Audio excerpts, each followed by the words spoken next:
Esta conferencia comenzará a grabarse. Ahí está don Cristian Streeter, qué gusto verlo.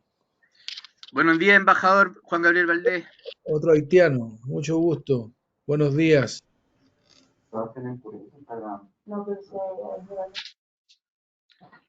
Buenos días, embajador Fernández. Un gusto. Hola, buenos días. Buenos días a todos, porque no, ya son muchos. Muy buenos días, vamos a iniciar la sesión de hoy. Mi nombre es Mira Francisco, soy la presidenta de la Asociación de Diplomáticos de Carrera y quiero darles una calurosa bienvenida a todos los participantes y saludar a nuestros panelistas de hoy, los ex cancilleres Mariano Fernández y Juan Gabriel Valdés, ex representantes del secretario general de Naciones Unidas en Haití, jefe de la MINUSTAH. Saludamos también al doctor Arnold Antonín, muy bienvenido. Y por supuesto a nuestro moderador de la sesión de hoy, Juan Pedro Sepúlveda, con quien tengo el gusto de dejarlos.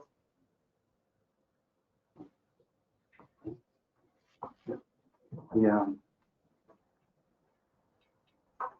Okay.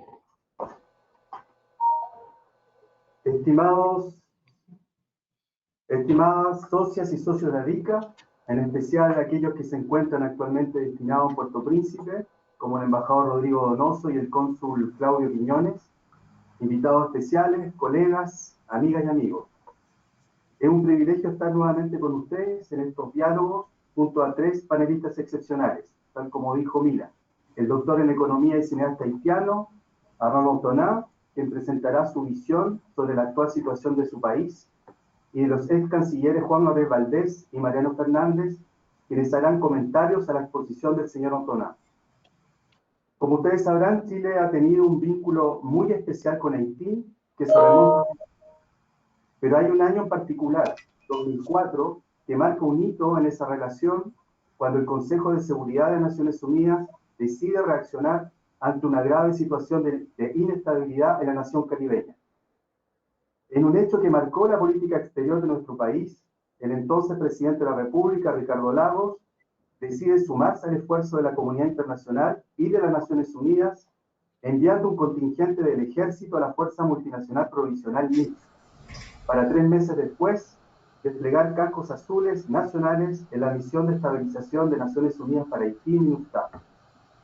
En esa oportunidad, el entonces secretario general de la ONU, Kofi Annan, nombró al ex canciller chileno Juan Gabriel Valdés como su representante especial en Haití y lo pone a la jefatura de esta operación de mantenimiento de la paz entre 2004 y 2006, subrayando de esa forma el importante sello latinoamericano de la MINUSTAH, que llegará en algunos periodos a tener cerca del 70% de su contingente militar proveniente de 12 países de América Latina y el Caribe. Junto con ello, será en paralelo y con un enfoque de Estado, durante los gobiernos de los presidentes Bachelet y Piñera, políticas de cooperación bilateral con Haití inéditas para un país como Chile. Cabe destacar los liderazgos en el terreno de los embajadores Marcel Jung, Raúl Fernández, Patricio Utreras y Rodrigo Donoso en esa tarea.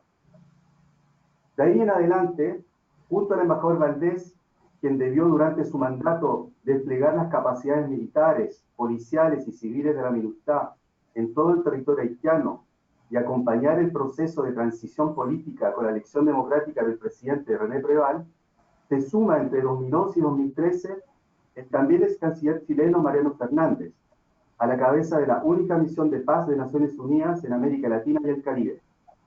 Durante su mandato, el embajador Fernández le correspondió, entre otras funciones, acompañar a las autoridades locales en el proceso de reforzamiento de las instituciones del Estado de Derecho, como el establecimiento en pleno de la Corte Suprema y la facilitación de espacios de diálogo político entre los haitianos, objeto de alcanzar un pacto de gobernabilidad. Hasta 2017, esta misión de paz experimentará durante sus 13 años de existencia una rearticulación paulatina de sus funciones, adecuando su estructura humana y física según la evolución del proceso de estabilización de la coyuntura haitiana. Asimismo, es importante tomar en cuenta que el terremoto que afectó a la isla en 2010 constituyó un hecho dramático y un retroceso brutal para Haití, nada comparable a ninguna otra parte en el mundo. Por otro lado, la imagen de los cascos azules se vio empañada por casos aislados de abusos sexuales cometidos en contra de la población local y en particular menores, así como la introducción del cólera por parte del contingente nepalés.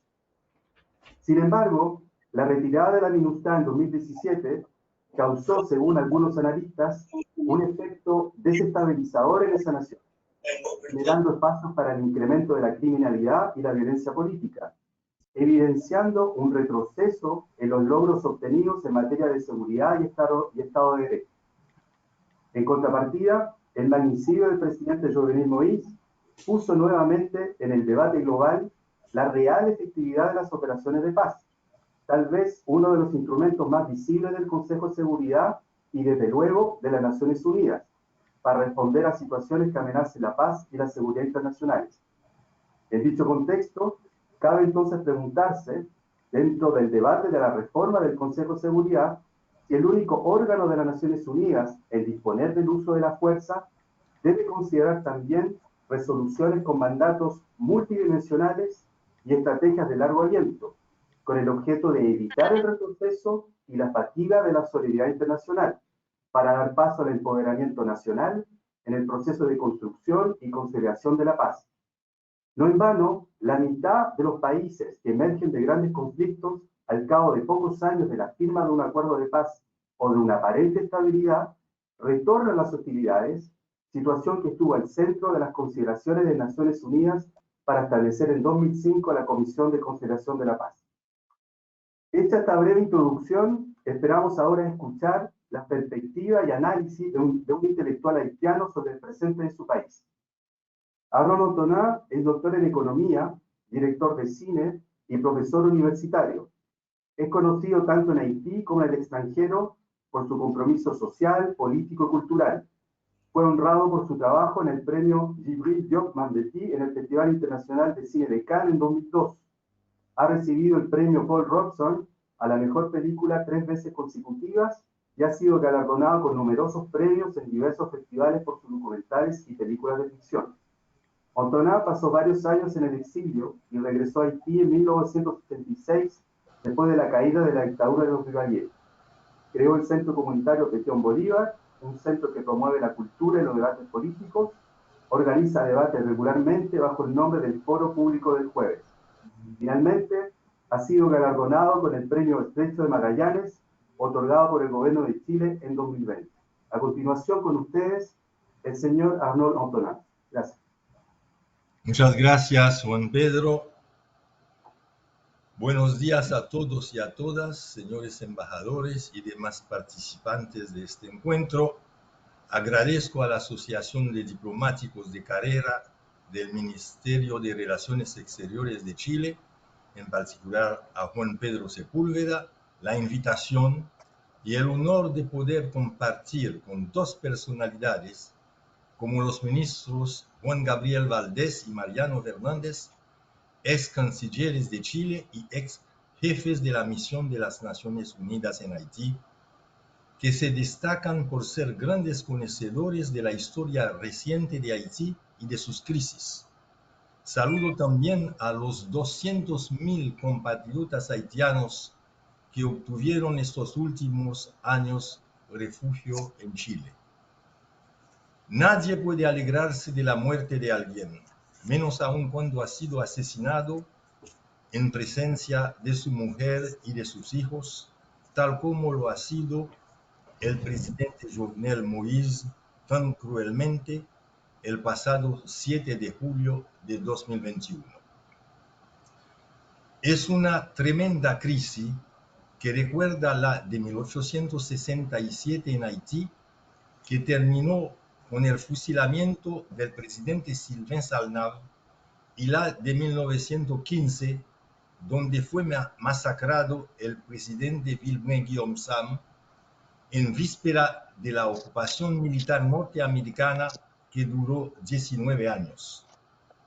No quiero referirme al asesinato del padre de la patria, Jean-Jacques Dessalines, en 1806, ya que precisaría una puesta en contexto más larga y que además es utilizada retóricamente en la actualidad por los defensores de la política del presidente Moïse.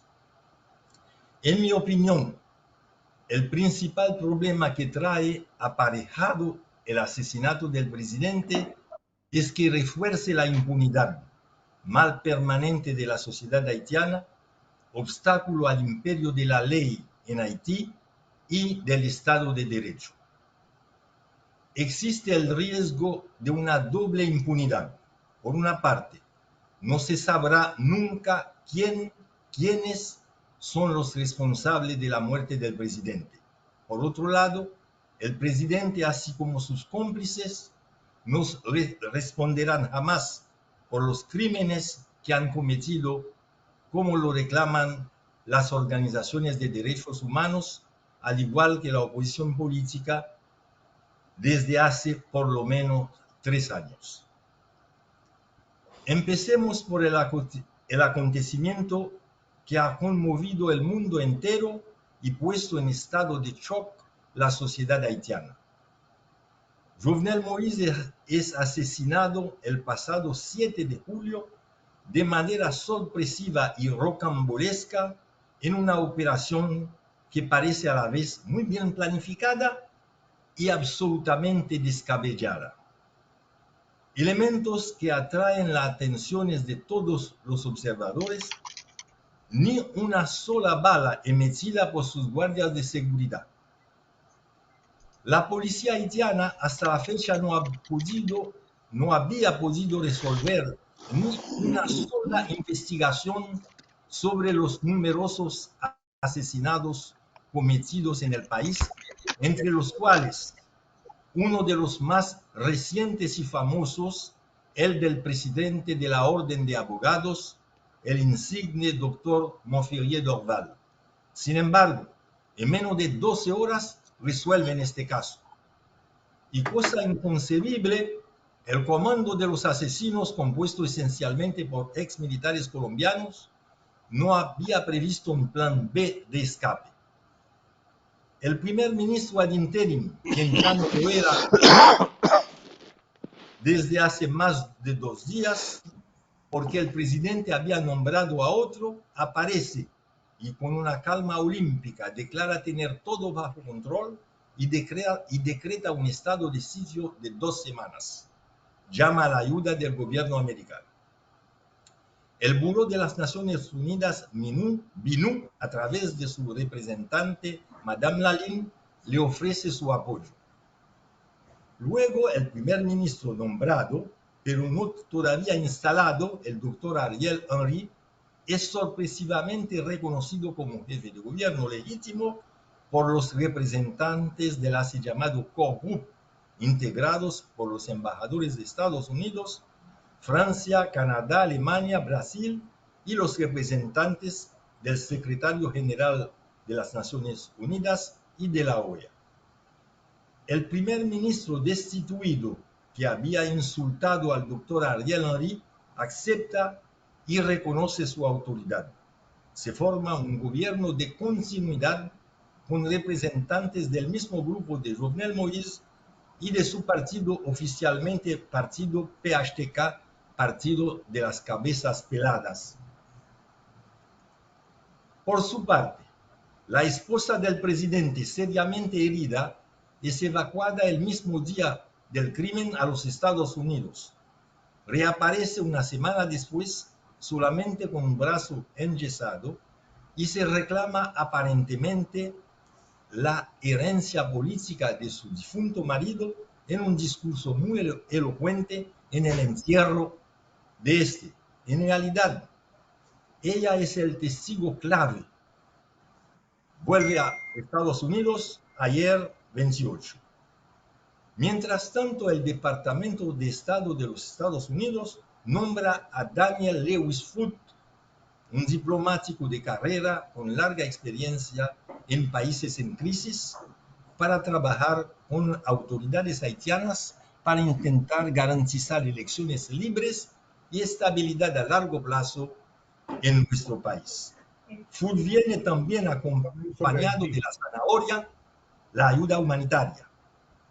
A estas alturas aparecen evidentes tres cosas. Primero, el misterio queda entero a pesar de la presencia de la Interpol y del FBI. Segundo, es la comunidad internacional, o sea, las grandes potencias occidentales, quien decide. Tres, pareciera que se tratara de un complot internacional con implicados de diferentes nacionalidades: colombianos, norteamericanos, venezolanos, ecuatorianos, dominicanos y haitianos con origen en el círculo cercano al presidente.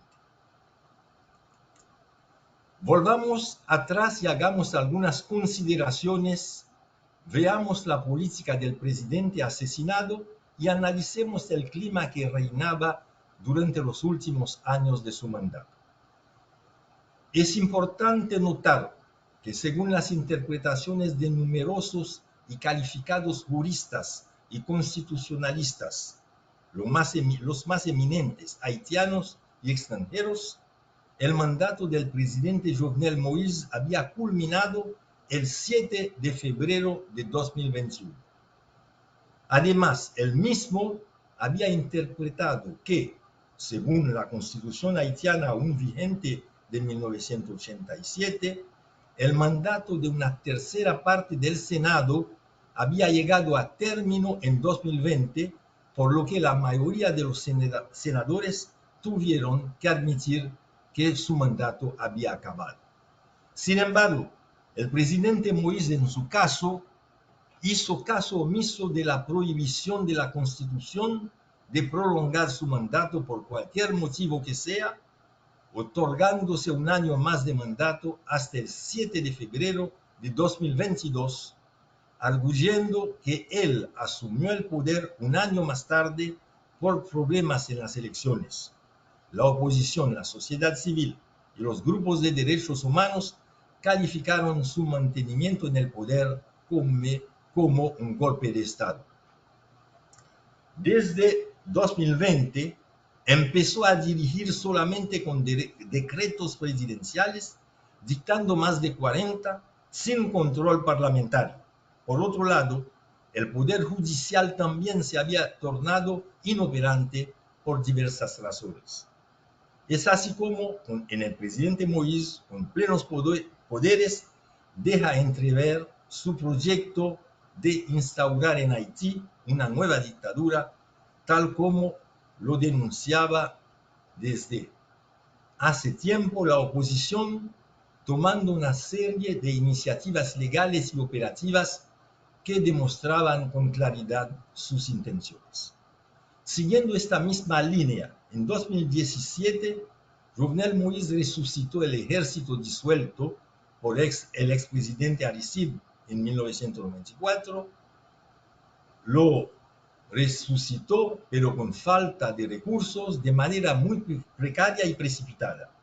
Viendo que esto no le garantizaba las fuerzas armadas requeridas para apoyar sus iniciativas y derivas políticas, empezó a apoyar y fomentar la formación de bandas armadas que a través del territorio de la República se habían constituido en verdaderos feudos, los cuales en la capital desfilaban con sus armas pesadas sin intervención alguna de las autoridades. Estas lograron hasta federalizarse, retomando los eslóganes del poder. Se llegó a crear un cuerpo de policía civil encargada de proteger algunas regiones ecológicas protegidas y se transformaron en una verdadera milicia que recuerda los tiempos de los muy famosos Tonton Macoute, milicia política de Duvalier. Los grupos de derechos humanos, la Red Nacional de Defensa de Derechos Humanos, el grupo Ojos Abiertos, J'Éclairé, reportan que las bandas armadas masacraron a más de 160 habitantes, entre los cuales mujeres, niños y hasta bebés, en un solo barrio de la capital, La Saline, con la complicidad de oficiales del ministro de Justicia de Haití instaurando la política del terror.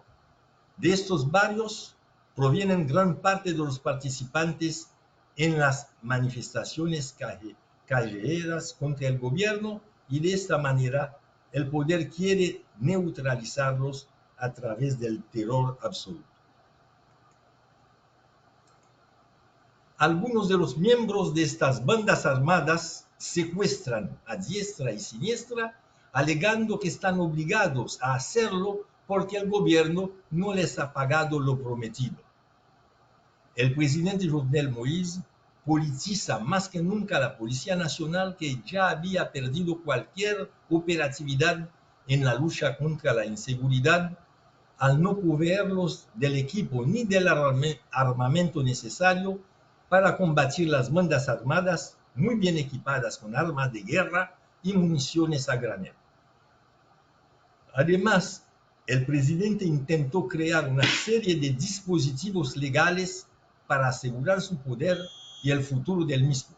En ese sentido, contra todas las normas democráticas, emite un decreto que instituye una policía secreta omnipotente, base de un claro estado totalitario. Ayer el nuevo primer ministro, Ariel Henry, trató de eliminar este decreto, pero el jefe de gabinete se opuso.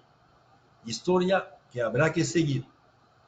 Asimismo, Jovenel Moïse creó un consejo electoral fuera de las normas previstas, encargado de organizar un referéndum para cambiar la Constitución de 1987 enmendada y organizar elecciones legislativas que no había realizado él mismo en 2020, así como las presidenciales que deberían realizarse en septiembre de este año.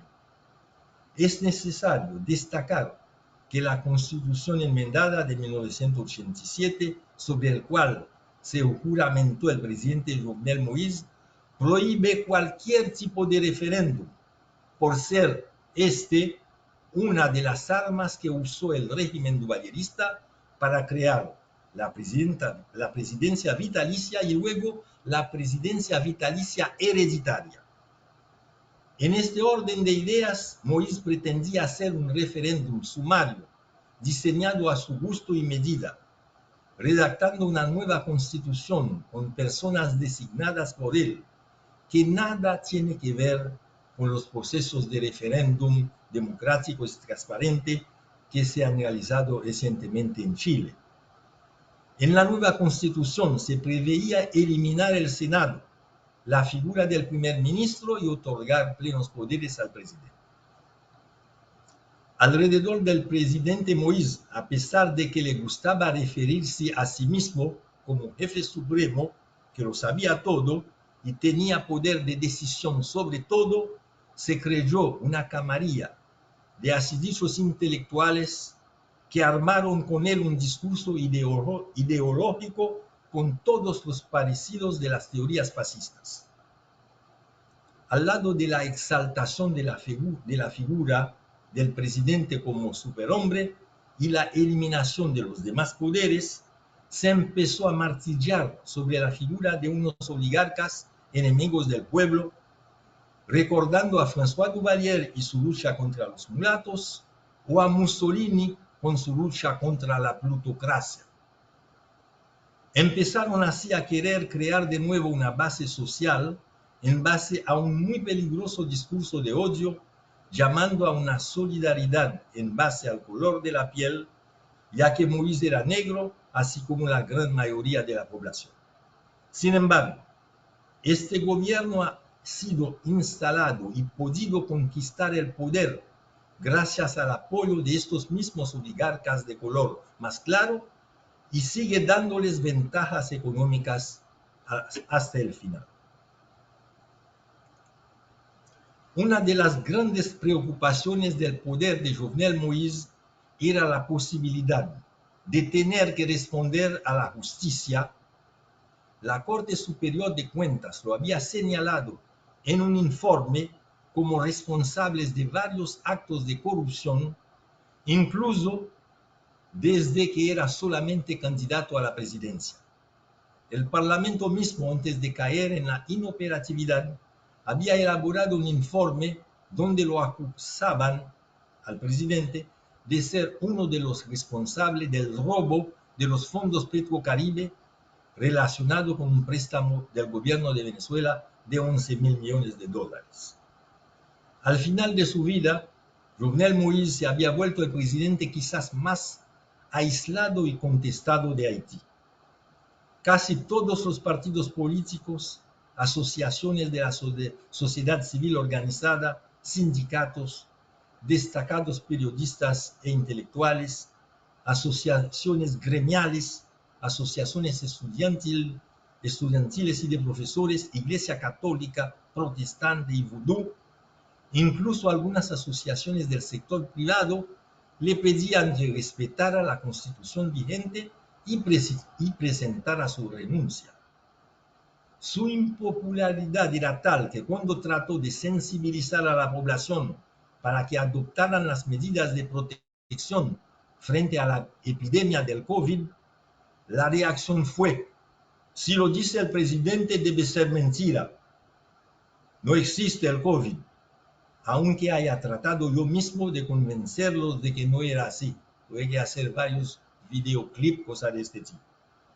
Moïse había profundizado definitivamente el carácter depredador del Estado haitiano y ya no estaba en capacidad de ofrecer el más mínimo servicio a la población. El Estado había sencillamente desaparecido, mientras que paradójicamente había un presidente que hacía un discurso de hombre fuerte. El clima de terror no hizo contribuir sino a la delicuescencia general. ¿En qué se apoyaba entonces el presidente Jovenel Moïse para mantenerse en el poder? Principalmente en un pacto con el expresidente Donald Trump, quien le había prometido un apoyo incondicional a cambio de abandonar su sostén a Venezuela y a su régimen en la OEA. Trump quizás era el único referente ideológico y teórico de Jovenel. Quería hacer un negocio de todo, utilizar la demagogia de la lucha contra el establishment y sobre todo la creencia de que la mentira descarada es lo que paga en política.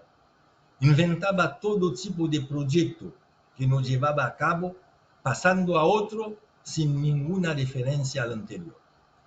Poco le importaba que lo que dijera no tuviera ninguna relación con la realidad.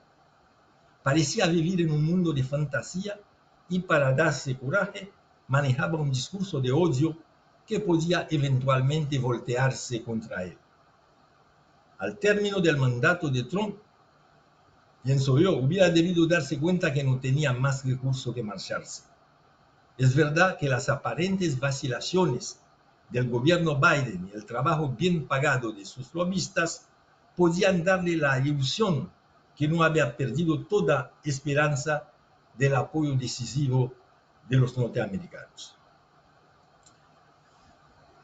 Ahora, yo diría, evidentemente, en cuanto a la oposición, a pesar de haber luchado todos esos años y haber pagado precios muy altos, no ha logrado preparar un programa común y un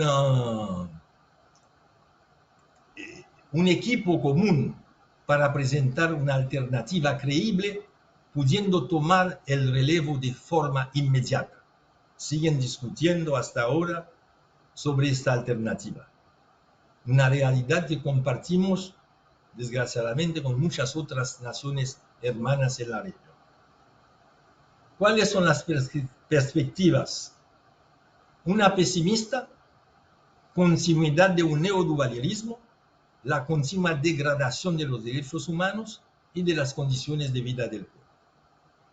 Una optimista, la oportunidad para que un gobierno logre hacer una transición capaz de reconquistar la confianza del pueblo y de organizar unas elecciones democráticas creíbles en condiciones de seguridad y que las elecciones no sigan siendo en Haití cada vez una ocasión de otras crisis mayores. Lamentablemente es muy probable que este escenario optimista no se concretice y que ciertos sectores de la comunidad internacional prefieran adoptar un escenario más simplista, con la obsesión de las elecciones inmediatas que mágicamente deberían todo resolver. En conclusión, pocas palabras sobre lo que intuyo podría ser lo más interesante en un panel de este tipo. ¿Cuál ha sido y será el papel de la comunidad internacional en el futuro próximo de Haití? Infelizmente, la comunidad internacional ha sido a menudo parte del problema y pocas veces de la solución.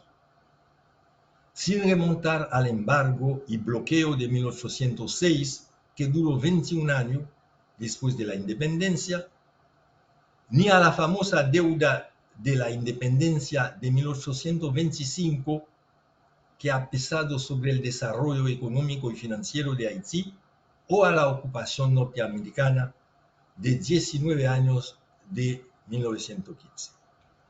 Las misiones de las Naciones Unidas, a pesar del esfuerzo de dos brillantes diplomáticos como Juan Gabriel Valdés y Mariano Fernández, han dejado un mal sabor en Haití, así como las intervenciones después del terremoto del 2010.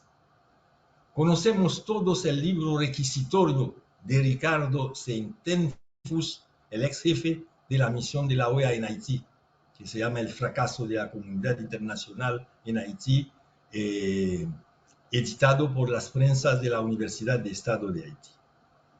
Las Naciones Unidas no lograron su objetivo principal, que era la reforma de la justicia y la seguridad. Además, se agregó, como lo decía don Pedro al principio, un desastroso accidente que ocasionaron sus soldados y que la misión de la ONU en Haití MINUSTAH tardó demasiado, así como el secretario general de las Naciones Unidas, en reconocer como de su responsabilidad, que es la introducción del cólera en el país. Esto ocasionó que se asociara el nombre de la MINUSTAH, sobre todo con esta desgracia, en el imaginario popular. La situación haitiana actual tiene evidentemente repercusiones directas en todo el Caribe y algunos países latinoamericanos como Colombia, Chile y Brasil, con los emigrantes haitianos, y en el Caribe, muy en especial en la República Dominicana, por razones migratorias, pero también políticas y comerciales. Y ahora muchos de ciudadanos de estos países están involucrados en las investigaciones por el asesinato del presidente.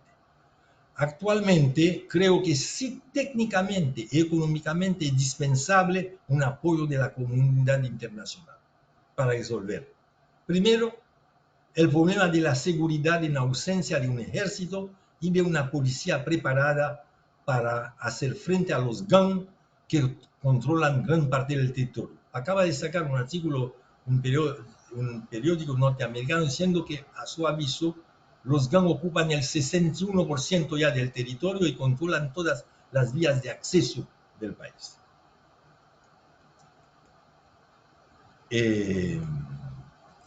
El segundo problema es el problema de la destrucción de la producción nacional. Les podría contar una anécdota.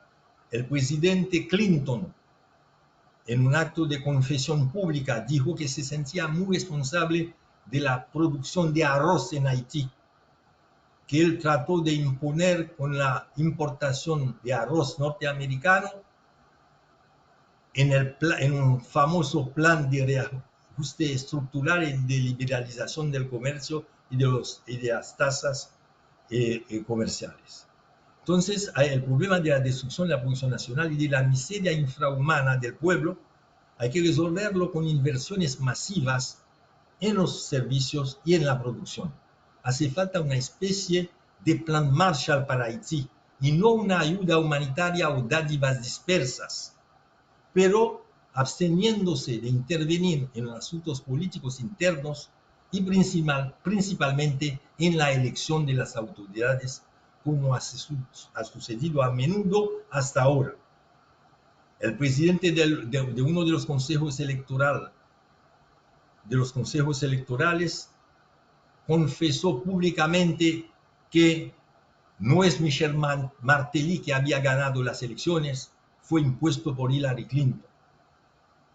Un instituto del Estado autónomo debería gestionar los fondos para que los corruptos no acaparen estos fondos y para que la mayor parte de los fondos no regresen a los países donantes, como ha sucedido en el pasado, donde poco de lo que se daba quedaba en Haití mismo, porque iba a financiar estudios, sujetos, funcionarios, etc. Tercero, yo creo que la comunidad internacional y los chilenos, mucho en esto, tienen que apoyar las acciones de los grupos de derechos humanos que han hecho un trabajo valiente e impecable de monitoreo y denuncia a riesgo de sus vidas. Son un poco los vigiles y garantes de los derechos humanos y de la democracia en Haití. La mejor alternativa, creo yo, estaría basada en un pacto de gobernabilidad entre las fuerzas políticas haitianas de oposición y la sociedad civil, lo cual crearía el interlocutor válido para que cualquier futuro apoyo de la comunidad internacional en Haití pueda tener éxito. Esperemos, hoy mismo hay reuniones en Haití entre estos sectores, hay discusiones con el mismo primer ministro nombrado para ver si se logra llegar a este compromiso y a este pacto de gobernabilidad entre los diferentes sectores de la sociedad política y de la sociedad civil haitiana. Muchas gracias por su paciencia.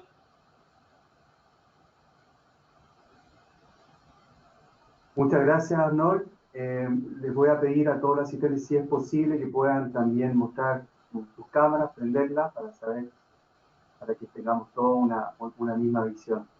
A continuación, tomará la palabra el embajador Juan Gabriel Valdés. Gracias.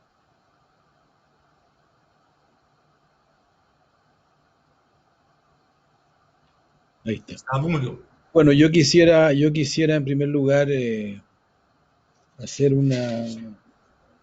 dar una palabra de gratitud a DICA y de felicitaciones a la Asociación de Diplomáticos de Carrera del Ministerio de Relaciones Exteriores y a su directiva por este diálogo y por la posibilidad que tenemos de conversar sobre Haití. Y quisiera manifestar mi alegría de ver a muchos aquí que estuvieron en ese país, incluso algunos de ellos tuvieron la oportunidad yo tuve la oportunidad de contar con ellos en la misión, y algunos embajadores que veo aquí que han cumplido un papel de apoyo y de desarrollo hacia Haití desde la Embajada de Chile. Por lo tanto, es un gran gusto verlos a todos. Estar con Mariano, que es una persona con la cual he compartido tantas cosas en la vida, es también algo importante, y siempre fue para mí una enorme satisfacción pensar que él podía continuar y estar viviendo la misma experiencia que yo había vivido en Haití. Arnold, es un gran gusto verlo y escucharlo. Yo he sido un seguidor de su cine y vi con una enorme emoción la película sobre Jacques Boumin, que me enseñó muchísimo sobre Haití y me enseñó mucho sobre su historia y sobre lo que es la fuerza cultural de ese pueblo y la fuerza de muchos de sus hombres durante el curso de la historia. Por lo tanto, me da también un gran placer el estar con él hoy día aquí y escucharlo. Él ha hecho una presentación extraordinariamente completa de lo que ha sucedido en Haití recientemente, y yo creo que además ha hecho una descripción muy exacta de la situación. No tendría yo nada que agregar a la descripción sobre lo que ha sido el gobierno de Moïse, lo que ha sido su trágica muerte, y el tipo de errores que cometió un gobierno que por lo demás no son errores propios de este gobierno, desgraciadamente, sino que han sido errores que se han cometido muchas veces en la historia reciente y también en la pasada de Haití. Vale decir, un proceso doloroso de desplome planificado del Estado, es decir, una suerte de proceso que se sabe de antemano en qué va a terminar. en que no se convoca elecciones para el Parlamento y por lo tanto el Parlamento no puede ser reelegido o no puede ser completado en su conformación. ¿Cuántas veces lo hemos visto en el pasado? Lo vimos con Preval, se vio con Aristide. Es decir, es un hecho que ha ocurrido muchas veces en la historia de Haití. Un presidente que sostiene que le quitaron una parte de su mandato y por lo tanto tiene que permanecer más tiempo de lo que lo autoriza la Constitución. También lo vimos en el pasado con el propio Aristide, que un presidente que de alguna manera va generando un debilitamiento progresivo del Poder Judicial y por lo tanto también produce un debilitamiento del conjunto del marco institucional y produce una crisis en el Estado. Gobiernos que crean policías, destruyen policías, arman cuadros de seguridad que son difíciles de mantener. Todo eso lo hemos visto antes, pero Arnold ha dicho algo que a mí me parece que es de una enorme importancia y que yo voy a tomar porque creo que él tiene toda la razón en decir que en un debate como este se transforma en la cuestión esencial. Una comunidad internacional que se vuelve a equivocar. Muchas veces nos hemos equivocado en el pasado y él ha dicho también que a veces hemos tenido aciertos, pero yo me temo que la visión de la comunidad internacional sobre Haití ha sido siempre en reacción a las crisis profundas del país. Siento que el desplome del Estado el año 1994, después de las dictaduras de los Duvalier, incluso la reacción de la comunidad internacional ante el golpe de Estado de Cedras y el exilio de Duvalier, la decisión de la OEA de bloquear comercialmente Haití, que fue algo que produjo un impacto económico no en los ricos de Haití, sino que en la población más pobre de Haití, de consecuencias enormes y tremendamente dramáticas. La caída de Aristide del 2004 también produjo una reacción en un cuadro en que yo me acuerdo muy bien porque me tocó conversar muchísimo con Kofi Annan en la época en que Kofi Annan manifestaba su frustración porque en realidad la MINUSTAH no fue la primera, por favor, de las misiones en Haití, sino que fue algo así como la quinta o la sexta misión en Haití seguidas, en que Naciones Unidas sentía, lo dijo un día Kofi Annan. ¿Hay algún micrófono abierto o hay algún problema de comunicación? Kofi Annan lo dijo un día al costado del presidente Preval, en que manifestó, lo recordaba alguien hoy día, que Naciones Unidas se encontraba en una situación de enorme dificultad porque cuando intervenía era acusada de intervenir y cuando no intervenía era acusada de no ayudar. Y por lo tanto había una perplejidad en Naciones Unidas sobre cómo tratar el tema. Y yo creo que hoy día, ante el dolor que vive el pueblo haitiano, la destrucción nuevamente del Estado, la situación de desplome de las instituciones y el cuadro de tragedia que rodea el asesinato del presidente, que como bien decía Arnold, da una oportunidad y una necesidad de terminar con la impunidad, es decir, de no seguir, de no continuar con un cuadro en el cual la impunidad es la característica principal del sistema, y por lo tanto obliga no solamente al mundo, a Haití, sino que también a la comunidad internacional, vista la cantidad de extranjeros que están involucrados en el proceso, pero nos obliga a un esfuerzo principal, a un esfuerzo muy importante. Pero yo creo que este es un contexto en el cual la discusión sobre la participación de la comunidad internacional en Haití es una necesidad imprescindible. Y creo que desde ese punto de vista se hace extraordinariamente necesario hablar con franqueza sobre el tema de la comunidad internacional, hablar con franqueza sobre la actitud del pueblo haitiano frente a la comunidad internacional, frente a las demandas que se le hacen a la comunidad internacional y que no se pueden cumplir, o frente a los compromisos que la comunidad internacional toma y que muchas veces son frustrantes, son extraordinariamente frustrantes. Arnold se ha referido a un asunto que un amigo mío que murió en el terremoto, Gerardo Le Chevalier, llamaba the hit and run elections, que eran aquellas elecciones que la comunidad internacional organizaba para mostrar democracia y para luego irse rápidamente antes que fuera a pasar algo de nuevo. Esa situación es la que nosotros deberíamos dejar de lado y que creo que constituye un problema muy serio para la comunidad internacional y que hoy día nuevamente hay un cierto riesgo de que vuelva a ocurrir.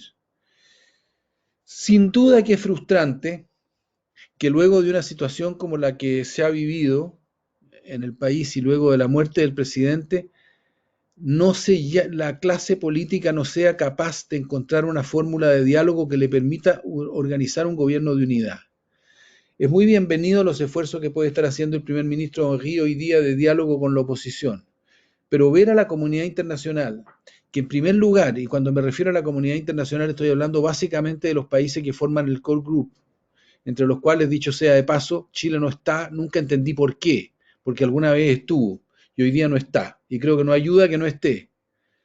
Ahora, el hecho es que hoy día la comunidad internacional, que miró impertérrita cómo se destruía progresivamente el proceso democrático en Haití, que miró sin intervenir, me refiero a Estados Unidos en particular, ya lo dijo Arnold, estaba Trump, por supuesto que tenía cero interés en el tema y que usó una expresión grosera y obscena alguna vez para referirse a Haití, así que en realidad la amistad del presidente Moïse con Trump era una amistad que además se planteaba en un cuadro de humillación de Haití por el propio presidente Trump.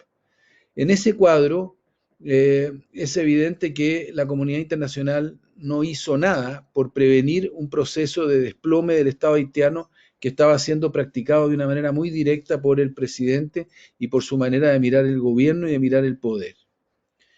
Que hoy día, luego de la tragedia ocurrida, la comunidad internacional no reaccione indicando de manera clara que el país requiere de un acuerdo político y que requiere de la posibilidad de avanzar en una solución que estabilice al país, no por la acción de la comunidad internacional, sino que por la acción de los propios haitianos, es una cuestión que yo lamento y creo que es lamentable ver que hasta este momento la actitud ha sido ambigua respecto de la forma como debe constituirse o reconstituirse el proceso electoral y el proceso político. Es evidente que un gobierno que represente a los Tête Calais y a lo que significa Martelly y ha significado Martelly y lo que ha significado Moïse no garantiza en absoluto de que los haitianos puedan tener la tranquilidad de ver un gobierno que estabiliza el país. Quisiera terminar diciendo que durante los últimos 20 años, nosotros, voy a repetir esto, nosotros hemos visto un proceso en el cual la comunidad internacional interviene, genera un gobierno, ese gobierno debilita las instituciones, produce manifestaciones callejeras, produce manifestaciones en la calle, produce protestas generalizadas, se genera un cuadro de ilegitimidad del gobierno, el gobierno se desploma por alguna razón, se desploman las instituciones, las organizaciones del Estado, las instituciones del Estado, vuelve a haber un proceso de intervención extranjera, vuelve a generarse una elección, vuelve a generarse un presidente y el proceso parece un proceso circular extraordinariamente dramático para los haitianos y para el mundo exterior. Yo creo que es muy importante hoy día que la comunidad internacional termine con su visión simplista del tipo de contribución que puede ser Haití. Me gustó mucho escuchar a una mujer que encabeza uno de los grupos de organizaciones de mujeres de la sociedad civil haitiana decir el otro día que por única vez, se le pedía a la comunidad internacional que actuara con humildad, escuchando a los haitianos y mirando con prudencia el proceso que se está desarrollando. Creo que hay una actitud de la comunidad internacional que es necesaria, pero creo que también es necesario que los haitianos digan exactamente qué es lo que la comunidad internacional puede hacer, porque para la comunidad internacional no es fácil determinar cómo actuar y no es fácil determinar qué cosas deben hacerse o qué cosas no deben hacerse. Por una parte está el tema de la dispersión de la ayuda que lo mencionaba muy bien Arnold. Yo creo que la presencia masiva de ONGs en Haití no ayuda. La presencia masiva de organizaciones no gubernamentales que impiden que el Estado adquiera su propia dinámica y que las autoridades locales, por ejemplo, tengan la capacidad de acción y de tomar de decisiones. Yo he visto personalmente cómo ONG impiden la acción de organizaciones locales y de autoridades locales. Creo, en segundo lugar, que es evidente que un país se desarrolla en la medida en que tiene instituciones estables y por lo tanto la estabilidad de las instituciones es una necesidad. ¿Hasta qué punto puede la comunidad internacional ayudar a que esas instituciones se estabilicen sin que aparezca interviniendo en la forma como las instituciones están organizadas? Esa es una discusión que deberíamos tener. Por lo tanto, me sumo a la idea que planteaba Arnold respecto de la necesidad de un pacto interno en Haití, de una especie de acuerdo democrático, de un pacto democrático que permita que las fuerzas confluyan hacia un gobierno democrático de estabilización. Pero también me sumo a la idea de un diálogo distinto entre la comunidad internacional y las autoridades haitianas y la comunidad haitiana, la sociedad civil haitiana. Creo que es muy necesario que la sociedad civil haitiana le transmita a la comunidad internacional qué está dispuesta a hacer y qué quisiera que la comunidad internacional haga, de tal manera de no repetir los errores que hemos cometido en el pasado y de no entrar en un cuadro en el cual un país que tiene la historia de orgullo, de fuerza, de libertad, de deseo de igualdad, como el que expresa la República Haitiana desde sus inicios de la independencia, no se vea nuevamente frustrado por una intervención extranjera que lo conduce simplemente a un ejercicio banal. Eso es lo que quisiera decir. Muchísimas gracias de nuevo a DICA por esta invitación. Muchas gracias, embajador Valdés. A continuación, daremos la palabra al embajador Mariano Fernández. Embajador. Bueno, muchas gracias. Yo he escuchado realmente con atención e interés tanto lo dicho por Arnaud Antonin como los comentarios de Juan Gabriel. Y voy a dividir mi comentario en dos pedazos. Uno, brevemente lo que me tocó vivir, y segundo, las conclusiones a que está llegando Arnold, que yo las comparto y me gustaría expresarlas desde mi punto de vista. Para la gente que no sabe, a mí me tocó llegar a Haití como jefe de MINUSTAH después del terremoto, pocos meses después del episodio del cólera y con un par de meses después de estar elegido Martelly. Ese es el cuadro que me tocó vivir. Sin ser un mago de la política, era evidente que la primera cuestión que había que hacer era un pacto de gobernabilidad como se está hablando hoy día. Y ahí me gusta mucho que Arnold haya reconocido o se haya dado cuenta de que era casi imposible trabajar con la oposición. Incluso con una oposición en que uno en lo íntimo compartía más valores e ideas que las que tenía el gobierno del señor Martelly. Pero fue extraordinariamente difícil y supongo que todavía tendrán memoria muchos testigos de todos los esfuerzos que se hicieron para lograr un pacto de gobernabilidad. Después viene esta otra cosa terrible de que no se nombra un consejo electoral, que termina siendo una cuestión política que no tendría por qué serlo. Que el Parlamento termina el periodo que le corresponde, no se elige y por lo tanto que el país sin Parlamento y el presidente gobierna por decreto.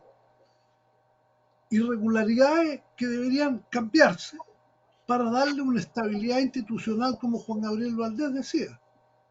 Sin embargo, esas cosas no se hacían.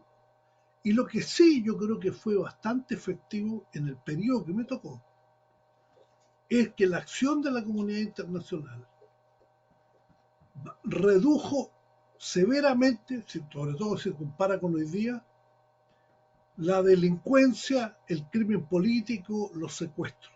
Eso yo creo que se hizo bastante bien. Sin embargo, y estas son las razones, y con esto termino la parte mía, digamos, yo no continué porque había un plazo que me prorrogaron por otro plazo, porque me encontré con severas dificultades y no había condiciones para hacerlo. Con un Consejo de Seguridad, algunos de cuyos miembros querían terminar la misión en Haití. Y supe, algunos por razones puramente económicas, por el gasto que significaba.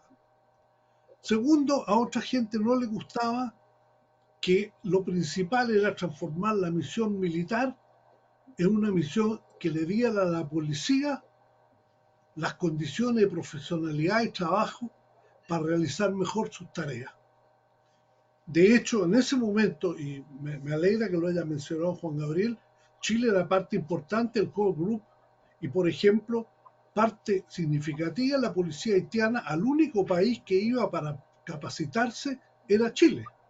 Venían 100 policías haitianos al año durante 3 o 4 años al cuerpo carabinero para recibir una capacitación de la que yo recuerdo que estaban extremadamente agradecidas. Bueno, nuestro país ha desaparecido de estas cosas. Pero encontré muchos elementos casi estructurales contra los cuales difícilmente se podía luchar. Un agregado era la discusión que yo tuve en Nueva York sobre el cólera, donde el gran argumento de los abogados de Naciones Unidas, hoy día se puede hablar de que Naciones Unidas tenía inmunidad. Yo sostuve lo contrario, le expliqué que había sido embajador en Estados Unidos, que privados habían demandado al gobierno de Chile y a pesar de la inmunidad los jueces habían acogido a tramitación las cosas. En síntesis, después hubo que dedicar millones de dólares al tema de del cólera y de la defensa y la protección y las indemnizaciones a la gente afectada.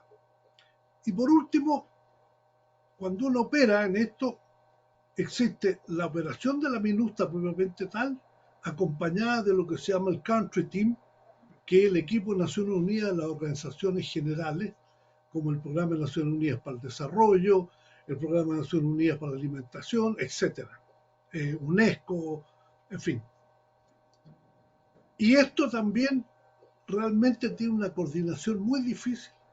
Y esa falta de coordinación atenta severamente contra un plan de desarrollo.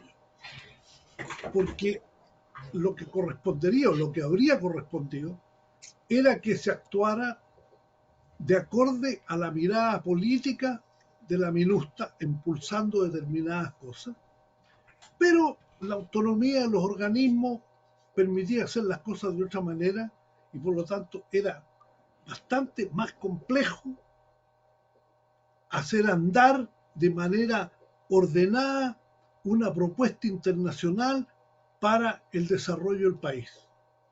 Así que fueron un conjunto de factores que hacían extremadamente compleja la tarea y a mí me pareció que en vista que yo había tenido las prórrogas esto y querían cerrar Naciones Unidas, no me correspondía a mí cerrar la puerta, sino que terminar mi periodo y marcharme.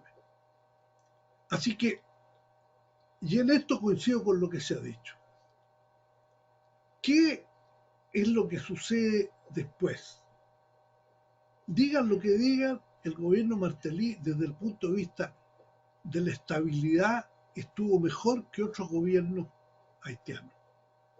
Estuvo mejor, como decía, hubo menos crimen, pero había corrupción. Y había una alta corrupción. Y esto era de gran difícil combate porque uno de los focos fundamentales de corrupción era Petrocaribe. El interés de Martelly es tener buenas relaciones con el gobierno de Hugo Chávez en la época y al mismo tiempo ser un hombre más bien de derecha, por así decirlo, de oligarquía o de élite, en un país en que la élite política, no me refiero a la élite económica, la élite política, y aquí estamos viendo a un representante muy importante, es muy inteligente, hay gente notable, con una gran preparación, sorprende rápidamente como líderes haitianos hablan varios idiomas y los hablan muy bien, como hemos escuchado, ¿no? Y al mismo tiempo una incapacidad para agruparse, para mantener, por así decir, una fuerza, a pesar de tener ideas muy semejantes, una gran dificultad para unirse y para dar estabilidad política. A lo anterior se agrega todo lo que ha señalado Juan Gabriel y Arnold, no quiero volver sobre ello, pero sí sobre la última parte de Arnold, la propuesta, él menciona Plan Marshall. Yo tengo la impresión, puede ser que no esté equivocado porque la información es fragmentaria, ya no tiene tanto contacto con mucha gente, pero hablando con algunos, que por la crisis que hay hoy día, sería necesario una cooperación internacional más activa con las condiciones que ya se han mencionado, pero que impulsara un plan institucional, de acuerdo con Haití, de darle solidez a las instituciones y sobre todo un plan de desarrollo. Porque un plan de desarrollo se puede ejecutar de manera relativamente sencilla frente a planes que realizan gobiernos con recursos que disponen de manera muy significativa, y un plan de desarrollo cuyo objetivo inicial sea dar mucho empleo en Haití. Si uno va al país, se va a encontrar con que en infraestructura, solamente en carretera, lo que se podría hacer, dando una enorme cantidad de empleo a la gente, echando a andar industrias de distinto carácter que tienen que ver con eso. Lo mismo en otras construcciones públicas, ¿no? Como el tema de los hospitales, el tema de las escuelas, en fin, todas estas cosas pueden constituir un polo para dar estabilidad al país, como se ha hecho en muchas partes. Si uno mira nuestro propio país, Chile, ¿cuál fue un factor de dinamismo que tuvo? El trabajo en la infraestructura. El gobierno del presidente Lago y las autopistas. Yo no digo que haya que construir autopistas, pero caminos que además Haití tiene todavía unas dificultades severas en esto. Y acompañado de eso, los otros elementos de un plan de desarrollo. Por supuesto que están los temas de vivienda, los temas, cómo repotenciar la agricultura haitiana, que tiene una perspectiva muy alta porque es una estructura, es una zona tropical donde puede tener una excelente producción de productos que son hoy día muy apreciados en el mercado internacional. En fin, hay un conjunto de factores, pero hay que ponerse un poco de acuerdo políticamente y también buscar un cierto respeto a las operaciones que se llevan a cabo. Yo quisiera decir también, a propósito de lo que señaló Juan Gabriel, que las organizaciones no gubernamentales, que apreciamos mucho, que han sido muy fundamentales en la lucha por los derechos humanos en muchos países, yo creo que en Haití no han jugado un papel como corresponde. Y lo voy a decir en dos sentidos. Primero, en el gasto. Los países que financian organizaciones no gubernamentales, los países desarrollados en general, saben que el dinero puesto en la organización gubernamental, de $10 que ponen, 8,5 o 9 regresan al propio país desarrollado. De tal manera que la contabilidad de dinero entregado, en este caso a Haití, es completamente falsa. Porque la suma presentada en realidad no se invierte en el país. Se pagan remuneraciones, en maquinaria, en equipo, en un conjunto de cosas que hace regresar ese dinero al propio país. Y segundo, muchas organizaciones no gubernamentales buscan legitimidad de su propio objetivo. Y en muchas oportunidades ese objetivo no apunta para nada al desarrollo del país en el que se supone que están colaborando. Yo creo que es interesante el caso, al revés de lo negativo, el positivo, el caso de América Solidaria, donde la gente que trabaja en Haití, en la creación de la escuela, la recuperación de la escuela Chile, en la CAE, es gente voluntaria. No reciben sueldo sino que reciben una remuneración, un viático de subsistencia.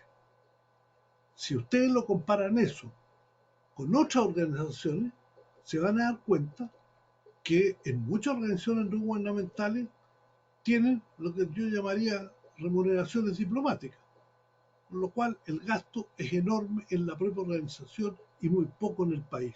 Entonces aquí hay una combinación que hay que corregir. Menos no gubernamentales, mucho más recursos gubernamentales para la ejecución de un programa de desarrollo y una cooperación que hay que ponerse de acuerdo con el gobierno de Haití o con quien corresponda, que ayude a dar una estabilidad a las situaciones actuales, ya lo mencionaba Neot, porque según la información que existe, hoy día el crimen organizado y el narcotráfico tienen dimensiones cuantitativas y cualitativas que no habían tenido nunca en Haití. Así que yo escucho con mucha atención a Arnold. Yo creo que los que estamos aquí presentes somos todos amigos de Haití, lo tenemos en el corazón, y que el mensaje que tú recibas de nosotros es que estamos disponibles buscando los caminos que sea para cooperar con un país que por la presencia que nos ha correspondido le tenemos un cariño enorme. Y agradezco mucho a la DICA, encuentro, como dijo Juan Gabriel, muy bien formato de que los diplomáticos de carrera estén participando de este tipo de actividades que le dan una visión y una formación profesional que permitirá una mucho mejor diplomacia chilena en el futuro. Así que muchas gracias. Muchas gracias, embajador. Tenemos una pregunta para Arnaud Autonat. Después del comentario de Arnaud Autonat, habrán dos preguntas de la directora del PNV y unas observaciones del embajador Raúl Fernández. Arnaud, aquí la siguiente pregunta, te la leo. ¿Cuál sería el origen del atentado al presidente de Haití? Y más los comentarios que tú quieras hacer de lo que acaba de decir el embajador Valdés y el embajador Fernández. Por favor, Arnaud, te toma la palabra. No entendí muy bien. ¿Cuál sería? El origen del atentado, del magnicidio, según tu análisis, al presidente Moïse. Bueno, mira, es un misterio dentro de un enigma, como decía Churchill. Hasta ahora, con Interpol, FBI, los colombianos, los dominicanos, no se ha entendido cuál es el origen, quién concretamente, y quizás no lo sepamos nunca. Eso es el problema. Ahora, hay muchas elucubraciones, he oído las cosas más fantasiosas e increíbles sobre esta historia. No sé si Hercule Poirot podía venir y a poner junto el puzzle para que se entienda lo que está pasando ahí. Ahora, yo creo, de todo modo, que había un clima deleterio y un clima de violencia tal que todo era posible. Jovenel Moïse, sin tener, se ha visto con su servicio de seguridad, un servicio de seguridad que parece a la Armata Brancaleone, y confiando solamente porque él hizo venir los colombianos en realidad, porque se supo que había venido unos colombianos para combatir las bandas armadas, los gangs. Y en Haití, en modo muy sensato, decíamos, los colombianos no hablan creol, no entienden nada de lo que pasa con nosotros. ¿Cómo van los colombianos a venir a combatir las bandas armadas en modo clandestino, no sé qué? Entonces, lo que aparece a mí es que ya Jovenel Moïse había hecho su golpe de Estado manteniéndose en el poder contra la voluntad, contra las prescripciones de la Constitución, y dentro del golpe de Estado, es un golpe de Estado dentro del golpe de Estado. Ahora, ¿quiénes son los beneficiarios de este golpe? A primera vista empezaron a designar al primer ministro que había sido destituido por él. diciendo probablemente estaba furioso, lo habían destituido, sentía que lo iban a destituir, entonces es él que estaba detrás de la cosa. Pero son elucubraciones. Ahora se está diciendo que quizás es la misma primera dama, otra elucubración, porque como es el testigo que ha visto todo, además no la mataron porque no quieren testigos oculares, la dejaron viva solo con una bala en un brazo y no todas las balas que habían dicho al principio. Entonces hay muchas elucubraciones. Hay quienes dicen que son los servicios secretos mismos de algunos países que, viendo que él se había vuelto, Jovenel Moïse, un peso inútil, porque en vez de calmar la situación, no hacía que exacerbar la situación, entonces no lo querían más. Decían siempre los norteamericanos, tiene que ser un presidente elegido que da el poder a otro elegido. Ya el presidente elegido no existe más, todo es posible. Hay otros, también es una de las elucubraciones que oímos, que puede ser que sean esos mismos grupos de oligarca, como los llamaba él, que habían financiado su campaña, ya que los atacaba, que han organizado, han encontrado los medios, su eliminación. Entonces es uno que tenía muchos enemigos, que actuaba en un clima de gran terror y inestabilidad. Entonces, pero quién sabe si se sabrá nunca precisamente quién fue el mandatario, quién lo mandó a matar, cómo pasó la cosa, no sabemos, no sé.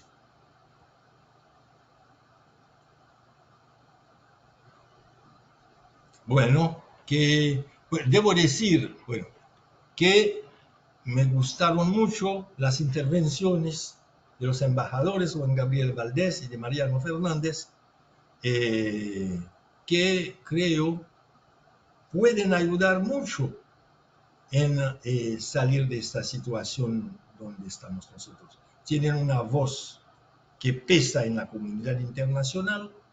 No veo por qué Chile no hace parte del core group, dado el papel que han jugado 2 chilenos en las misiones de Naciones Unidas, dado el papel que juegan todavía últimamente en programas de desarrollo. Sabemos cómo Contreras ha sido él casi víctima de esta inseguridad, una banda armada, no se ha hablado de esto aquí, pero él, Patricio Utreras, fue atacado por una banda armada y se salvó por casualidad, lo habían matado. Eso era el clima.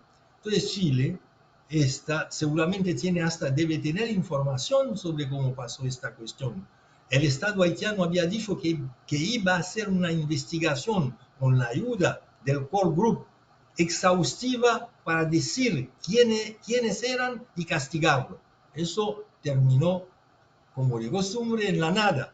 Pero Chile tiene razones personales y razones, diría yo, técnicas y políticas para que pueda ayudar a resolver los problemas, el problema de la seguridad, el problema del plan de desarrollo y, bueno, junto con los haitianos, porque yo pienso que sí necesitamos la ayuda internacional, pero no más plata, no $1 millón del cual sale 750,000 fuera, después lo roban los otros. Hay que pensar mucho, lo propusimos después del terremoto, que hay que crear un instituto haitiano, un instituto del Estado, pero autónomo, que pueda, integrado por personas íntegras, capaces de gestionar estos fondos, si no van a finir mal como de costumbre. Lo único que diciendo un poco de Mariano es lo de Michel Martelly. Porque Michel Martelly, es verdad que la corrupción en Haití es algo como la impunidad existe desde mucho tiempo, pero llevó lo de la corrupción, lo descarado de la corrupción en tiempo de no habían llegado nunca a este nivel, sino con Michel Martelly. Entonces, eso es uno de los problemas. Pero aparte de esto, creo que ustedes dos y todos los demás pueden claramente dar una ayuda solidaria a los demócratas haitianos, y eso es invalorable.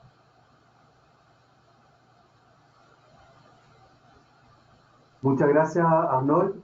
A continuación, le daremos la palabra a la directora de PNUD acá en Chile, Claudia Mojica, que quiere hacer una pregunta. Por favor, Claudia. Gracias. Buenos días. Antes que nada, felicitaciones a DICA y su directiva por esta iniciativa.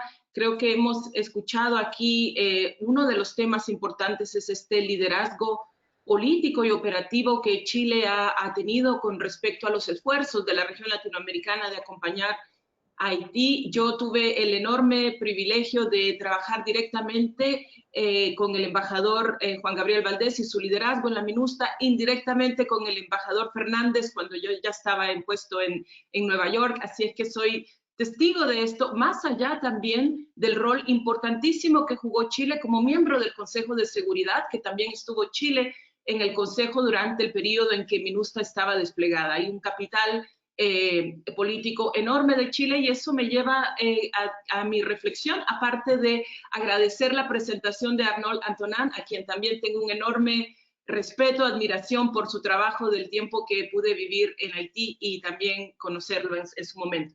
Pero mi pregunta es justamente esto, se habla de esa línea ambigua de hasta dónde la comunidad internacional tiene que acompañar a Haití sin entrar en la intervención, pero también sin dejar al país como abandonado de la región. Y mucho se ha conversado sobre cuál es el ambiente natural de Haití. Se han hecho algunas tentativas de integración con CARICOM, que llevó adelante el presidente René Preval, y también más allá con la región latinoamericana, en su momento la CELAC. Y mi pregunta, más bien para los tres panelistas, es ¿cómo ven entonces retomar Chile como parte de Latinoamérica este liderazgo de dar a Haití ese acompañamiento más solidario, como mejor dicho, una integración más que una intervención? Creo que este es el espíritu que guió el liderazgo latinoamericano político, pero también el componente militar en la MINUSTAH, donde se esperaba que los esfuerzos de seguridad fueran acompañados por refuerzo democrático y también temas de desarrollo. Quizás las instituciones que en su momento daban esta visión conjunta, como la UNASUR y la CELAC, como sabemos, han evolucionado por las propias dinámicas de la región, pero ¿dónde se encontrarían estos espacios formales de buscar este consenso para que Latinoamérica vuelva a tener una voz y para que Haití vuelva a sentirse que está siendo parte de un proyecto común que no solamente es de ayuda, pero también de integración? Y de nuevo, gracias por la invitación. Muchas gracias, Claudia. No sé, embajador Valdés primero, después embajador Fernández. ¿Quieren comentarlo? Y Arnold también después. Te refieres a la pregunta que acaba de hacer Claudia, ¿no es verdad? Sí, así es. Muy bien. Bueno, yo la verdad es que siento que esta conferencia y esta reunión tiene la importancia de abrir un espacio nuevo, en el sentido de que desde hacía muchos años que no teníamos una reflexión colectiva en Chile, particularmente considerando el nivel de personas que están hoy día en esta sala y el tipo de espíritu que reina entre nosotros de interés, de afecto y de al mismo tiempo de solidaridad con Haití. Hacía mucho tiempo que no teníamos la oportunidad de reflexionar sobre cómo podemos ayudar. Y yo vuelvo a lo que dije hace un momento. Nosotros necesitamos escuchar a los haitianos. Nosotros necesitamos escuchar a los haitianos su opinión sobre la presencia de América Latina en general, sobre Chile en particular, si las hubiera, antes de tomar o de hacer ofertas sobre lo que podemos hacer. Yo creo que todos sabemos, haitianos y latinoamericanos, que las instituciones son esenciales para el desarrollo de una sociedad y que sin instituciones que puedan ser fuertes y que puedan ser sólidas, pensar en que los males de Haití puedan terminar es una ilusión. Por lo tanto, nosotros necesitamos, ahí hay un espacio de diálogo que es muy importante. ¿Cómo podemos ayudar? Lo decía Claudia muy bien, hay una frontera entre la ayuda, entre la interacción y la intervención. Y creo que esa interacción es la que necesitamos definir bien para ver cómo podemos nosotros ayudar a que esas instituciones se desarrollen.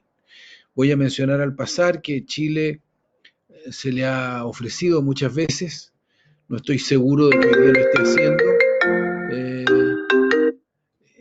se le ha ofrecido contribuir al desarrollo de países de América Central sobre la base de establecer un diálogo entre instituciones que tienen que ver con, por ejemplo, los servicios de impuestos, los servicios de transparencia, la Contraloría General de la República, los tribunales de justicia, entre nuestros tribunales, nuestras instituciones y las centroamericanas para poder discutir cómo pueden colaborar y cómo pueden de alguna manera transferir tecnología, conocimiento.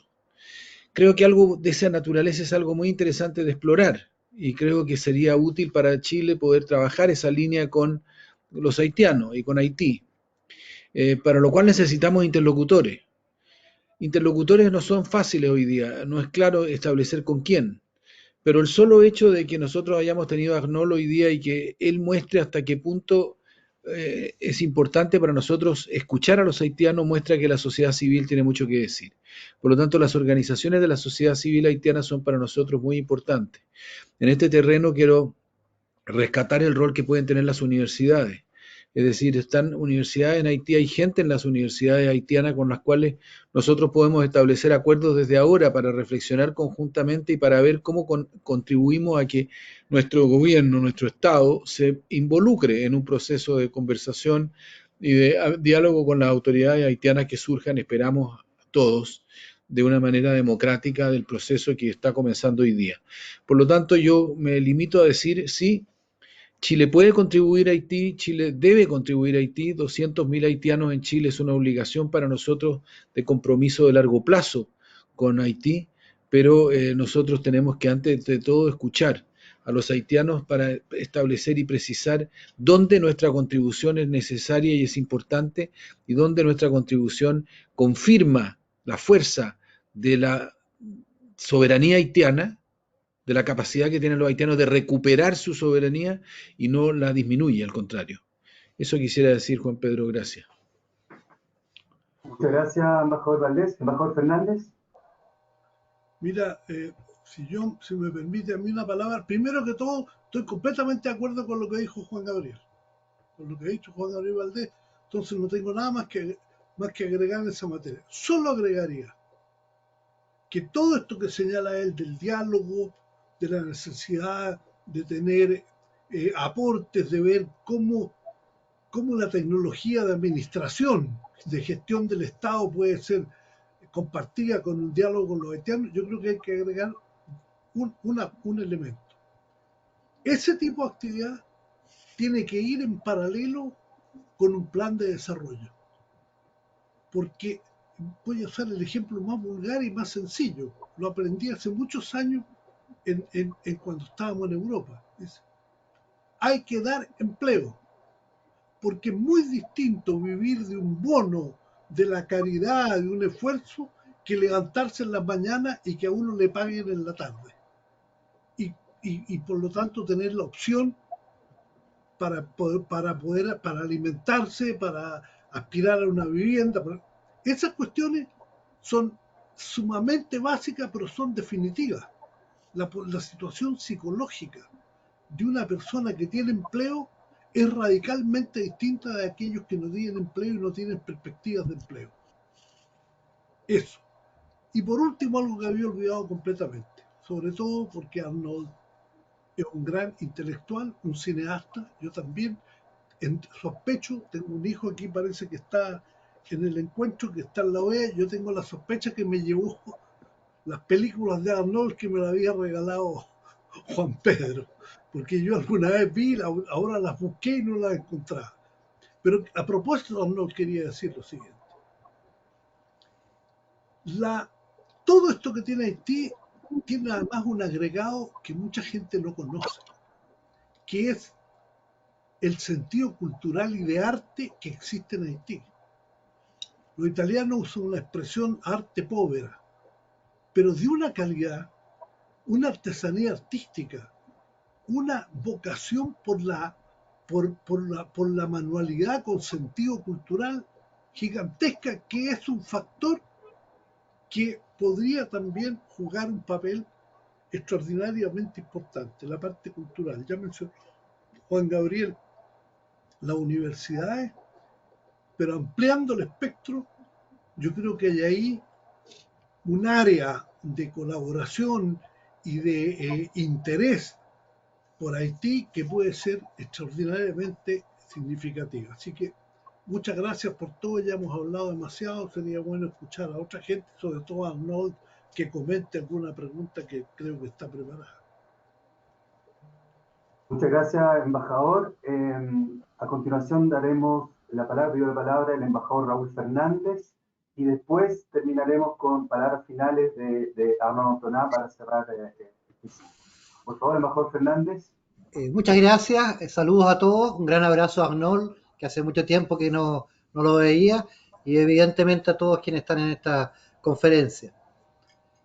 Todos los que hemos estado relacionados con Haití, nos preocupa Haití, nos duele Haití. Hemos todos, creo yo, puesto de nuestra parte para tratar de cooperar y colaborar con Haití. Y en muchas áreas, obviamente que hemos salido frustrados. Ese es un tema que es común en todos quienes hemos servido o ayudado, colaborado o estado presentes, o hemos sido testigos de algunas iniciativas muy generosas de mucha gente. Compromiso haitiano. Hay una palabra, una frase que me quedó muy, yo no hablo creola, así que me perdonará Arnaud, pero c'est pas faute mea, ¿no? No es mi falta, ¿ah? Y complot, que es desconfianza. Quien no conoce a Haití no sabe lo sofisticado que son los haitianos, porque son sofisticados en términos intelectuales, pero también son sofisticados en hacer política. Y eso es muy difícil entenderlo de la distancia. Y creo yo que mucha gente de la comunidad internacional que desde las capitales toman decisiones, no son capaces de entender lo que significa Haití, las formas como funciona Haití. En tercer lugar, la relación y cooperación del sur. Y la relación y cooperación del sur es enormemente importante por lo que dije anteriormente, que es la desconfianza. Cuando hay colaboración desde el sur, hay un acercamiento diferente. Y quiero solamente señalarles o hacer presente una experiencia que viví personalmente. En un momento determinado, ustedes saben que en Haití la minería no se explota, a pesar de que hay evidencia científica de que sí hay yacimientos muy importantes. Le pedí al Ministerio de Minería de Chile de que enviara a una persona a Haití para poder hablar con los haitianos sobre nuestra experiencia. Y fue el director internacional del Ministerio de Minería de aquel entonces, y tuvo reuniones obviamente con el Ejecutivo, pero mi interés específico era que pudiera estar con los senadores haitianos, que eran los que más desconfianza tenían respecto a una posible explotación de yacimiento. Bueno, llegamos allá y obviamente que al comienzo fue una reunión en la cual habían preguntas muy cáusticas, muy complicadas, pero una vez que fueron entendiendo que este era solamente compartir experiencias y que Chile era un país que no tenía en ningún caso interés de ir a explorar ni a explotar, se abrieron y nos dimos cuenta que había miles de dudas, que esas dudas y esa desconfianza hacía que esos procesos o esa discusión se trancaran, ¿no? Y eso pasa en muchos ámbitos. Yo estoy absolutamente de acuerdo con lo que han dicho los ex cancilleres y obviamente Arnaud. Se necesita una forma diferente de aproximación para poder ver qué es lo que realmente se puede hacer en Haití, siempre y cuando y condicionado a que los haitianos estén de acuerdo. Pero para eso se necesita que no sigamos o nos sigan con el tema de que no es la falta. La falta y la responsabilidad o corresponsabilidad es de un mundo, de una élite muy importante de Haití. Quienes no han querido y no están dispuestos a hacer reformas estructurales. Ese país sin reformas estructurales no va a poder seguir desarrollándose y va a mantenerse en esta situación muy dramática, muy crítica y que va en retroceso, porque lo que se vive hoy día en Haití no es lo que viví yo. Es completamente diferente.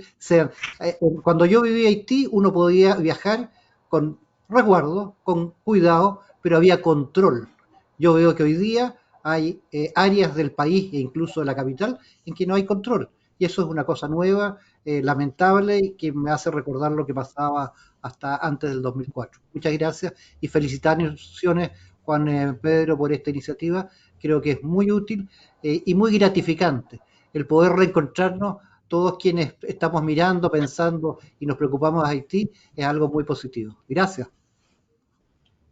Gracias, embajador Fernández. Antes de dar la palabra a Antoná, nos pidió, por favor, embajador Patricio Utrera, también si quiere hacer algunos comentarios. Por favor, embajador. Muchas gracias. Yo también quisiera comenzar por felicitar a DICA por esta iniciativa y, por supuesto, también a Arnold y a los embajadores Valdés y Fernández por sus comentarios. Yo la verdad que no tengo nada nuevo que agregar porque estoy plenamente de acuerdo con lo que se ha dicho acá, pero yo solamente quisiera subrayar en que la clave creo yo, para el futuro de Haití es el diálogo intrahaitiano. Pero ese diálogo intrahaitiano, incluso yo mismo lo vi cuando estuve en Haití, en esos 2 años y medio, se intentó, lo intentó el presidente Moïse, no sé con qué sinceridad, pero lo intentó y obviamente fracasó. Porque el diálogo en una sociedad como la haitiana, que es una sociedad profundamente fracturada desde hace más de 2 siglos, el diálogo dentro de la comunidad haitiana, entre los negros, entre los mulatos, entre el norte, entre el sur, entre el campo, entre la ciudad. Es decir, hay una serie de fracturas en esa sociedad que deben ser resueltas, pero deben ser resueltas por los propios haitianos. Y ahí es donde estoy de acuerdo con lo que han planteado aquí, es que efectivamente tiene que haber un diálogo intrahaitiano y tal vez el rol de la comunidad internacional. Por supuesto, habría que preguntarle a los haitianos si la comunidad internacional pudiera ayudarles a sostener ese diálogo, porque es un diálogo muy complicado. ¿Y por qué es complicado? O sea, siempre el diálogo interno es complicado. Bueno, nosotros, guardando todas las proporciones, también estamos teniendo un diálogo interno en nuestro país, en la Comisión, en la Convención Constitucional. Pero a lo que voy es que ese diálogo se ve enfrentado a una serie de urgencias, pero debiera ser la comunidad internacional ser capaz de apoyar ese diálogo en torno a temas claves, como lo ha dicho reiteradamente el embajador Fernández, el tema del plan de desarrollo, o yo diría modelo de desarrollo que los haitianos quieren. Los haitianos no necesariamente quieren tener una economía exportadora agrícola. Yo no estoy tan seguro de eso. Pero habría que preguntarles qué es lo que quieren ellos, qué es lo que quieren como sociedad, como su plan de desarrollo. Pero también qué es lo que quieren en términos de gobernanza, tanto a corto plazo como a mediano plazo. Es decir, yo creo que también se enfrenta esta sociedad a preguntas como, por ejemplo, justicia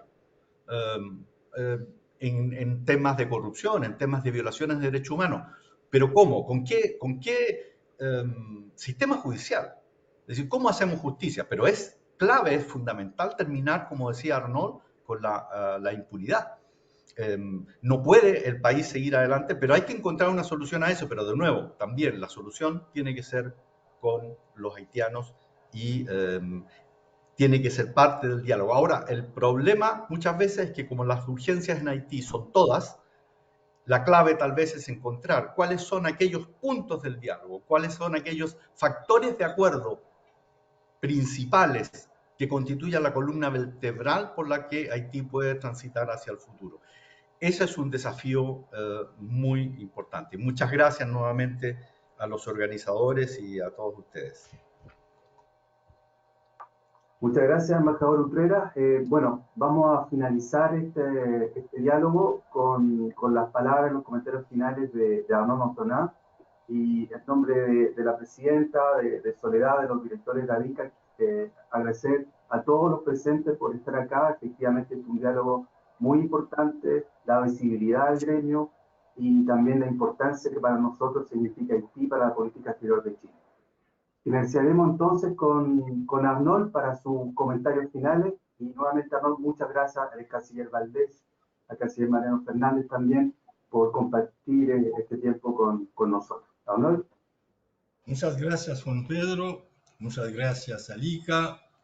Ahora, yo entiendo la importancia del diálogo y lo que decía el embajador Patricio Utreras, el modo de dialogar de los haitianos. Graham Greene decía que para entender a los haitianos no hay que referirse a lo que pasa en África, como lo hace Madame Lalinde, pero a lo que pasaba en Florencia, yo diría casi en Bizancio, porque las discusiones políticas son muy florentinas, y no se puede seguir adelante tampoco con esto. Hay un problema de tiempo en Haití.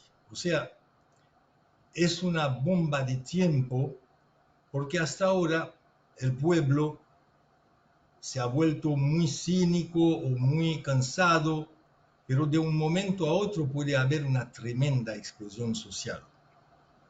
Una tremenda explosión social sin ninguna dirección política va a llevar a un desastre enorme, no solamente para Haití, sino para todo el Caribe y para la Florida también.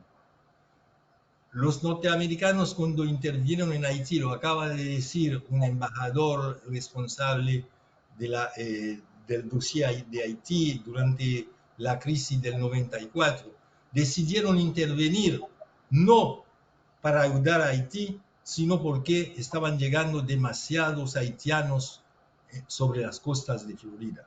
Supuesto. Entonces, yo entiendo que para los extranjeros y para los haitianos mismos, estas discusiones florentinas entre los haitianos es algo sumamente fastidioso. Yo lo experimenté en todos estos últimos meses. Desde el 7 de febrero, yo dije que teníamos que tener ya listo un programa y los hombres que van a realizar este programa para cualquier momento que Jovenel Moïse decidiera irse. Pero el programa no se ha logrado hacer porque hay discusiones infinitas, muy bizantinas y todas a menudo determinadas por el hecho de que en Haití la principal industria se ha vuelto a hacer política también.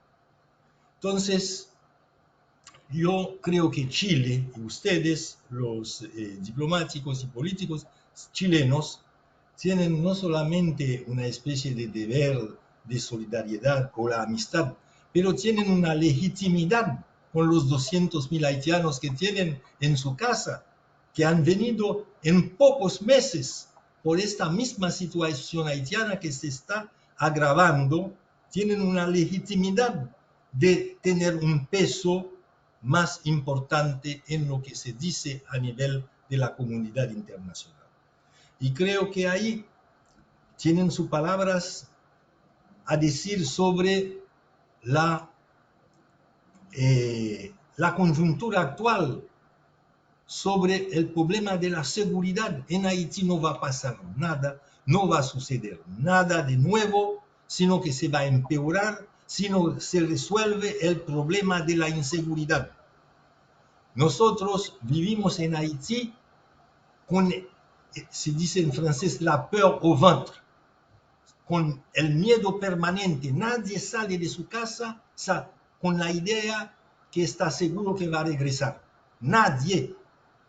Últimamente no se pueden hacer más reuniones porque hay varios, la gente, mucha gente. Yo tengo un abogado, tenemos profesor que están en el grupo que organizó las grandes manifestaciones de masa, que ahí sí hicieron algún efecto en la comunidad internacional y en Jovenel Moïse.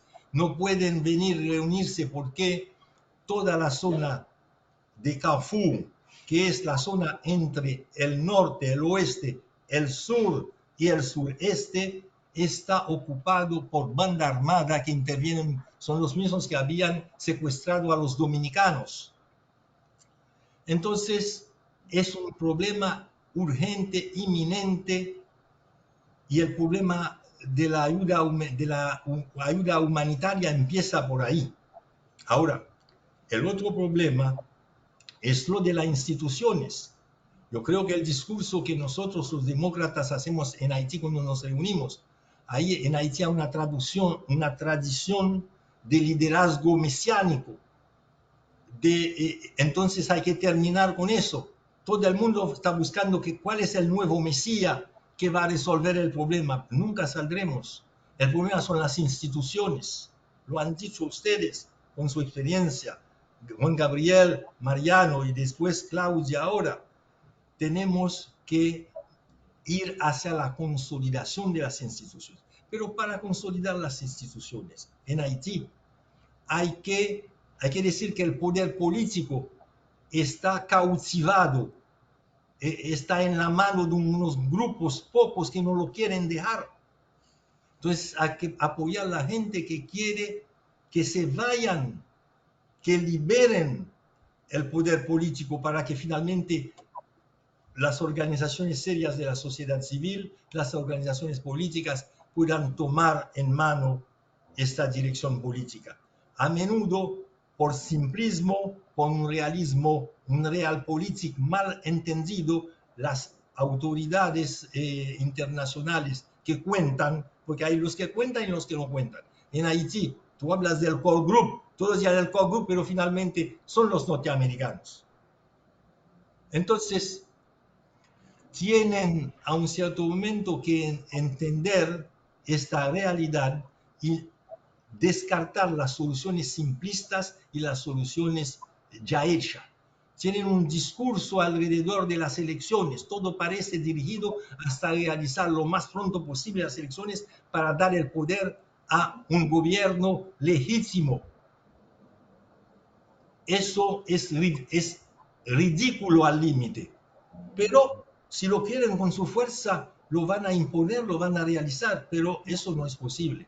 Haití necesita, para poner orden y para venir con este plan de desarrollo. Yo tengo una fórmula que uso a menudo en Haití, que es una fórmula para provocar. Digo, en Haití deberían utilizar 40% del presupuesto nacional para la educación, 40% para el medio ambiente y 20% para todo el resto.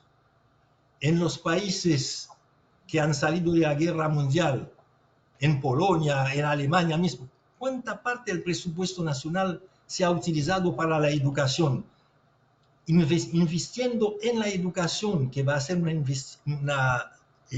son las inversiones productivas, haciendo de las inversiones el medio ambiente, es el mayor catástrofe de Haití, aparte de la política, pueden ser inversiones productivas que van a crear muchos empleos. Y la otra cosa, con la cual estoy perfectamente de acuerdo con Mariano Fernández, es inversión en infraestructura. Haití hay un debate ahora entre los que son por establecer las relaciones diplomáticas con la China continental y romper. Haití es uno de los pocos países que tiene relaciones diplomáticas con Taiwán. Son relaciones que se podían explicar por muchas cosas, pero digamos históricas. Diciendo, si China viene, le pedimos, va a invertir y vamos a cambiar el paisaje haitiano.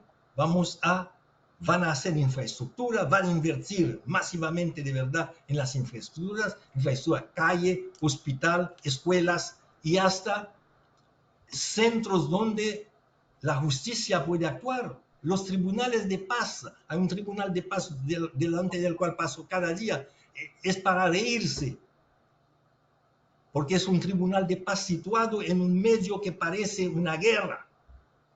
Entonces, yo creo que, para terminar, aparte de agradecer infinitamente este honor que he tenido de convivir con ustedes, pero que sí hay que insistir que Chile tiene legitimidad por su historia con Haití, la historia reciente, por los numerosos haitianos que están, para tener su palabra que decir. Y la palabra es que tenemos que terminar con la inseguridad. No podemos hacer elecciones ahora, tenemos que apoyar las fuerzas democráticas. Los grupos de derechos humanos son fundamentalmente importantes porque han hecho un trabajo extraordinario de denuncia de la corrupción y de denuncia de los abusos sobre los derechos humanos. Y después tenemos que elaborar, son los haitianos, pero pueden con ayuda técnica de la CEPAL, tenemos que elaborar, pero no libros, porque en Haití, en las cajas de las oficinas de los ministerios, hay miles de proyectos y de documentos. Tenemos que hacer documentos sencillos, claros, adaptados a la realidad, que no cuesten estudios largos. El primero es un plan de reordenamiento del territorio nacional de Haití. Tenemos 27.750 kilómetros cuadrados. No puede ser que se haga lo que se quiera de este territorio, o sea, la anarquía total. Podemos, si el Estado haitiano logra rápidamente tener un plan de ordenamiento que pone en práctica, les aseguro que la misma población haitiana va a darse cuenta que el Estado existe y que el Estado está retomando entre sus manos las cosas. Todo esto tendría que entrar en un plano de desarrollo que muy rápidamente se puede, creo yo, proponer junto con los haitianos y con todos los otros que trabajan sobre esta situación. De nuevo, muchas gracias por su cariño hacia Haití, por su compromiso con lo que pasa en Haití y con la lucha por los derechos humanos y la democracia, que finalmente es lo que estamos haciendo todos. Muchas gracias, Arnold. Muchas gracias a todos los que participaron, a los amigos de República Dominicana, a los amigos en Haití, en Argentina, y esperamos encontrarlos en un nuevo diálogo de ADICA en las próximas semanas. Nuevamente, muchas gracias por este espaldarazo a la ADICA y espero verlos nuevamente en un corto plazo. Chao, hasta luego. Gracias. Adiós, Arnold. Pedro. Felicitaciones, don Pedro. Felicitaciones a todos, sí. Felicitaciones también, gracias. Gracias. Adiós. Adiós, Arnold. Estamos en contacto. Abrazo, Arnold. Chao, Arnold. Mucha fuerza. Gracias. Juan Manuel, chao. Chao.